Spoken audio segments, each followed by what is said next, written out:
ವಿಜಯ್ ಬಳಿಕ ರಾಜಕೀಯಕ್ಕೆ ಮತ್ತೊಬ್ಬ ಸ್ಟಾರ್ ನಟ. ತಮಿಳುನಾಡಿನಲ್ಲಿ ಈಗ ಚಿತ್ರರಂಗದವರೇ ಬಾಸ್. ರಜನಿ ಅಳಿಯನ ನಿರ್ಧಾರಕ್ಕೆ ಸಿಎಂ ವಿಜಯ್ಗೆ ನಡುಕ. ನಮಸ್ಕಾರ ವೀಕ್ಷಕರೇ, ಸುಪ್ರೀಂ ಟಿವಿ ನ್ಯೂಸ್ಗೆ ಸ್ವಾಗತ. ನಾನು ಅಶ್ವಥ್. ವೀಕ್ಷಕರೇ, ತಮಿಳುನಾಡಿನಲ್ಲಿ ಈಗ ನಟ ವಿಜಯ್ ಅವರ ಪರ್ವ. ಟಿವಿಕೆ ಪಕ್ಷವನ್ನ ಶುರು ಮಾಡಿ ನಟ ವಿಜಯ್ ಅವರು ಈಗ ತಮಿಳುನಾಡಿನಲ್ಲಿ ಸಿಎಂ ಕೂಡ ಆಗಿದ್ದಾರೆ. ಅದೇನು ಸುಮ್ಮನೆ ಮಾತಲ್ಲ ರೀ.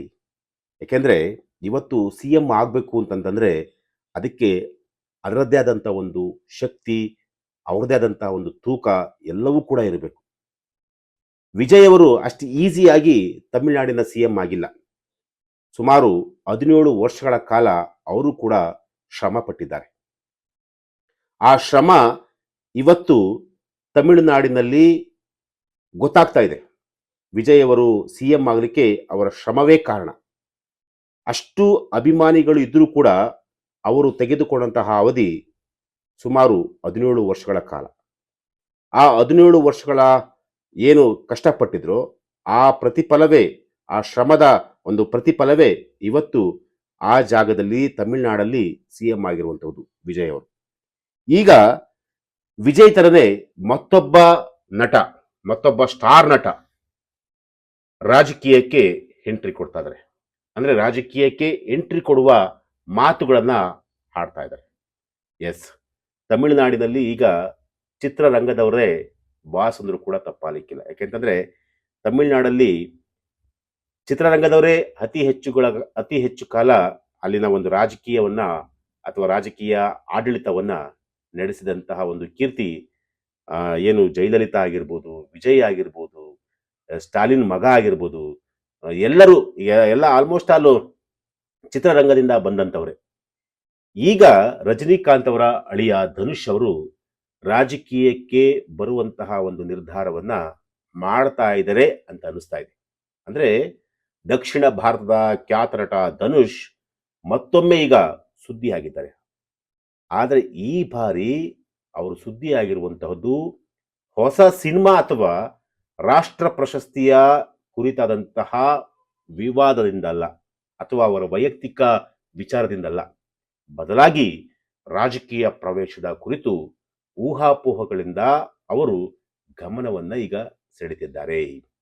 ಎಸ್, ಇತ್ತೀಚೆಗೆ ಒಂದು ಕಾರ್ಯಕ್ರಮ ತಮಿಳುನಾಡಿನಲ್ಲಿ ನಡೆಯಿತು. ಆ ಕಾರ್ಯಕ್ರಮದಲ್ಲಿ ನಟ ಧನುಷ್ ಅವರು ಕೂಡ ಭಾಗಿಯಾಗಿದ್ದರು.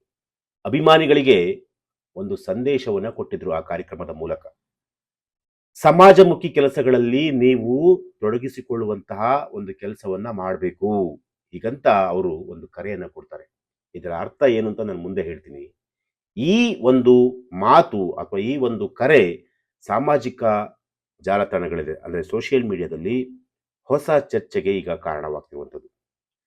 ಧನುಷ್ ಅವತ್ತಿನ ಮಾತನಾಡ್ಬಿಟ್ರು. ಅಂದ್ರೆ ಅಭಿಮಾನಿಗಳು ಅವ್ರು ಯಾವ ರೀತಿಯಾಗಿ ಹೇಳಿದ್ರು ಅಂತಂದ್ರೆ, ಸಿನಿಮಾ ನಟ ನಟಿಯರ ಅಭಿಮಾನಿಗಳು ಯಾರಿದ್ದಾರಲ್ಲ ಅವರೆಲ್ಲರೂ ಕೂಡ ಕೇವಲ ಸಿನಿಮಾ ಕಾರ್ಯಕ್ರಮಗಳು ಅಥವಾ ಆಡಿಯೋ ಫಂಕ್ಷನ್ಗಳಿಗೆ ಮಾತ್ರ ಸೀಮಿತವಾಗಬಾರ್ದು, ಸಮಾಜಕ್ಕೆ ಉಪಯೋಗವಾಗುವಂತಹ ಕೆಲಸಗಳಲ್ಲಿ ಅಭಿಮಾನಿಗಳು ತೊಡಗಿಸಿಕೊಳ್ಬೇಕು, ಹೀಗಂತ ಒಂದು ಸಲಹೆಯನ್ನ ನೀಡಿದ್ದಾರೆ.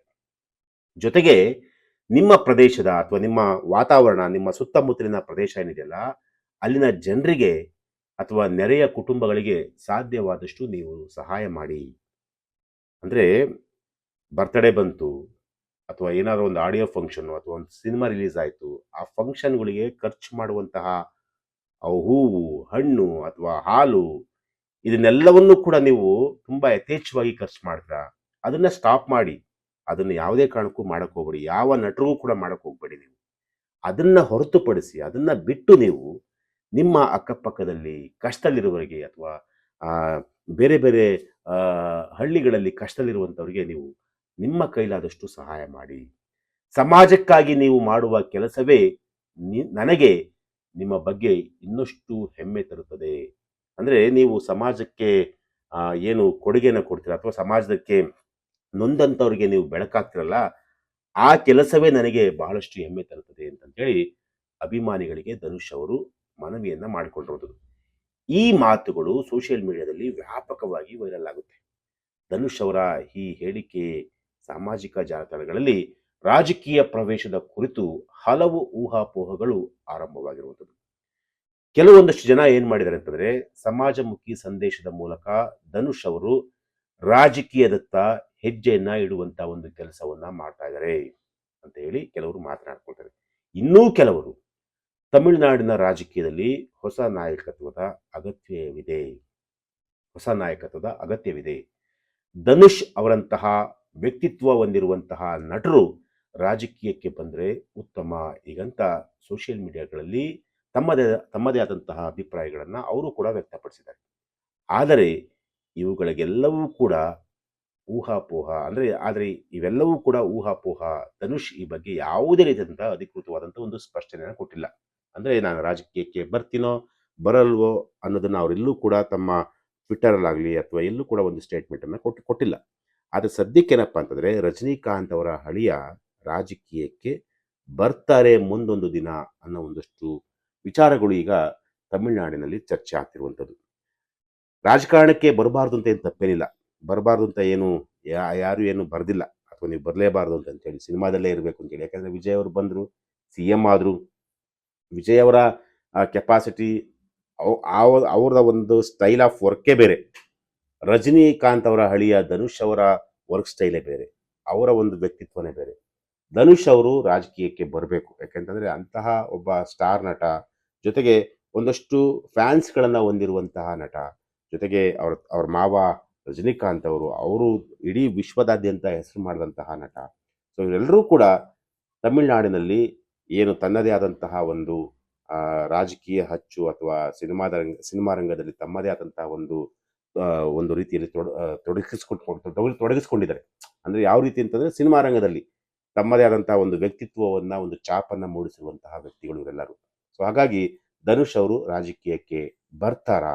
ಎಸ್, ಇದು ಪ್ರಶ್ನೆ ಆಗಿರುವಂಥದ್ದು. ಮುಂಬರುವಂತಹ ದಿನಗಳಲ್ಲಿ ಇದಕ್ಕೆ ಧನುಷ್ ಅವರೇ ಉತ್ತರವನ್ನು ಕೊಡಬೇಕಾಗುತ್ತೆ. ಎಸ್, ಇದು ಇವತ್ತಿನ ಒಂದು ವಿಚಾರ. ನಾಳೆ ಮತ್ತೊಂದು ವಿಚಾರದೊಂದಿಗೆ ನಾನು ನಿಮ್ಮನ್ನೇ ಭೇಟಿ ಆಗ್ತೀನಿ. ನಿರಂತರ ಸುದ್ದಿಗಾಗಿ ನೋಡ್ತಾರಿ supreme TV news. Thank you.